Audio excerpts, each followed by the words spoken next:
Hey guys, welcome back to Grave Reviews. My name is Chris, and today I checked out the new Netflix movie, Time Cut, and this one is directed by Hannah Macpherson and stars Madison Bailey and Antonia Gentry. So Time Cut's about this high school student who inadvertently travels back to 2003 and then tries to stop a mysterious serial killer from killing her sister, and some hijinks ensue. I didn't realize when I started this thing that I was not the ideal demographic for this thing, although maybe I am because I'm very confused about this movie. This plays out as if it's a Nickelodeon or even a Disney movie. I've watched a lot of Disney movies with my kids, and I'm not talking about like big tentpole movie theater ones. I'm talking about like the on-demand Disney movies that are much lower budget. This feels 100% like one of those, and I'm even considering maybe showing this to my daughters as kind of a gateway horror movie. So in that aspect, I think there is something to it for maybe a certain audience. However, this movie is meant to be nostalgic. It's meant for people my age, millennials, who were growing up in the early 2000s. And so you're supposed to see the things and be like, yes, I remember those. That makes me feel good. I love nostalgia.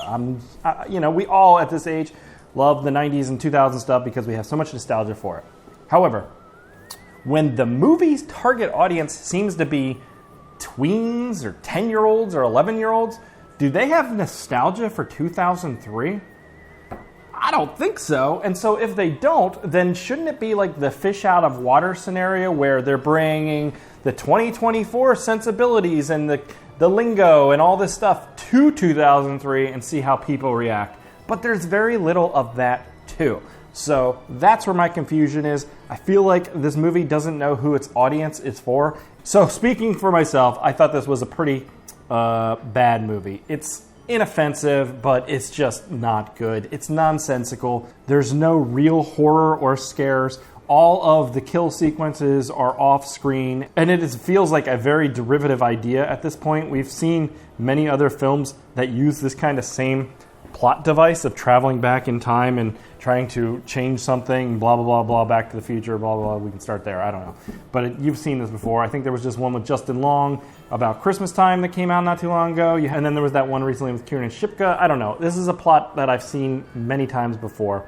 And a lot of where the story goes is nonsensical, not explained enough, which is fine for a Disney movie because kids don't really care about the minutia of the details of a story. But I do, and I found it to be pretty poor. The acting is not good, but it's not good in a Disney sense because it's like not necessarily the actor's fault. It's kind of the dialogue that is written is very hard to portray authentically and realistically. So I give the actors some credits for trying. The twist of the movie was really not good. I predicted it at the opening scene, and then I thought maybe it's somebody else because they showed us a character through multiple timelines who I thought would be becoming important, the professor, and it turns out he's not important. And so then the ultimate reveal of the killer was unsatisfying, and then the way the movie wraps up left me confused of why characters are going and doing the things they're doing. It's just not a good movie, guys. Yeah, this was not really interestingly shot. There is obviously a sheen of production quality, it being a Netflix movie, but even then I was not very impressed. So I thought this was kind of a stinker, but again, I noticed pretty quickly that I don't think this movie was really designed for me.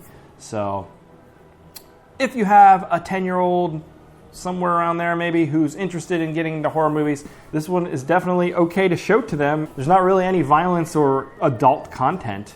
There is murders, but they're off screen, and there is maybe a few sequences where kids might get a little bit scared, but for me it was not scary at all. So that's Time Cut. It's no Time Cop, but they both have time, and that's somehow related. So that's going to do it for Time Cut. If you've seen it, let me know what you think.